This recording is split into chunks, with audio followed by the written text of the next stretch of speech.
DMK സഖ്യത്തിൽ തുടരുന്ന CPM-നെ BJP നയിക്കുന്ന NDA-യിലേക്ക് ക്ഷണിച്ചിരിക്കുകയാണ് തമിഴ്നാട് മുൻ മുഖ്യമന്ത്രിയും AIADMK ജനറൽ സെക്രട്ടറിയുമായ എടപ്പാടി കെ പളനിസ്വാമി.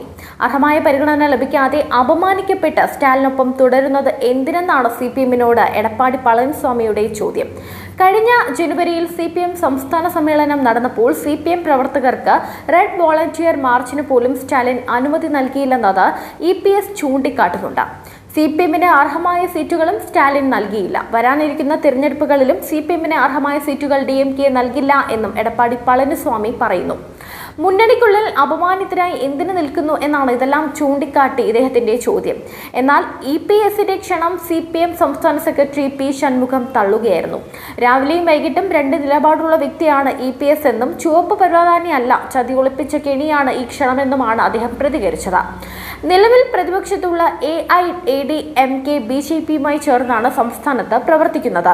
AIADMK-യും സഖ്യകക്ഷിയായ ഭാരതീയ ജനതാ പാർട്ടിയും തമ്മിൽ അധികാരം പങ്കിടൽ ചർച്ചകൾ നടക്കുന്നു എന്ന അഭ്യൂഹങ്ങൾക്കിടയിൽ നിലപാട് വ്യക്തമാക്കിയാണ് AIADMK നേതാവ് എടപ്പാടി കെ പളനിസ്വാമി രംഗത്ത് വന്നത്. അടുത്ത വർഷം നടക്കുന്ന തമിഴ്നാട് നിയമസഭാ തിരഞ്ഞെടുപ്പിൽ വിജയിച്ചാൽ തന്റെ പാർട്ടിയുടെ നേതൃത്വത്തിൽ ഒരു ഒറ്റകക്ഷി സർക്കാരായിരിക്കും അധികാരത്തിലേറുക എന്ന് പളനിസ്വാമി പറഞ്ഞു. BJP-ക്ക് കാര്യമായ സ്വാധീനം ചെലുത്തുന്നതിന് ഇനിയും സാധിക്കാത്ത തമിഴ്നാട്ടിൽ ഒരു സഖ്യകക്ഷി സർക്കാരിനെ കുറിച്ചുള്ള എല്ലാ ചർച്ചകൾക്കും വിരാമം ഇടുന്നതാണ് പളനിസ്വാമിയുടെ പ്രസ്താവന. ഞങ്ങളുടെ സഖ്യം വിജയിക്കും, പക്ഷേ AIADMK തനിച്ച് സർക്കാർ രൂപീകരിക്കും. ഈ സഖ്യത്തെ നയിക്കുന്നത് AIADMK ആണ്, ഞാനായിരിക്കും മുഖ്യമന്ത്രി. BJP ഇക്കാര്യത്തിൽ വ്യക്തത വരുത്തിയിട്ടുണ്ട് എന്നും പളനിസ്വാമി പറഞ്ഞിട്ടുണ്ട്. BJP-യുമായുള്ള അസ്വാരസ്യങ്ങളെക്കുറിച്ചുള്ള അഭ്യൂഹങ്ങളും പളനിസ്വാമി തള്ളി. സഖ്യത്തിൽ വിള്ളലുകളില്ല എന്നും AIADMK ഭൂരിപക്ഷം നേടി സ്വതന്ത്രമായി സർക്കാർ രൂപീകരിക്കുമെന്നും അദ്ദേഹം പറഞ്ഞു.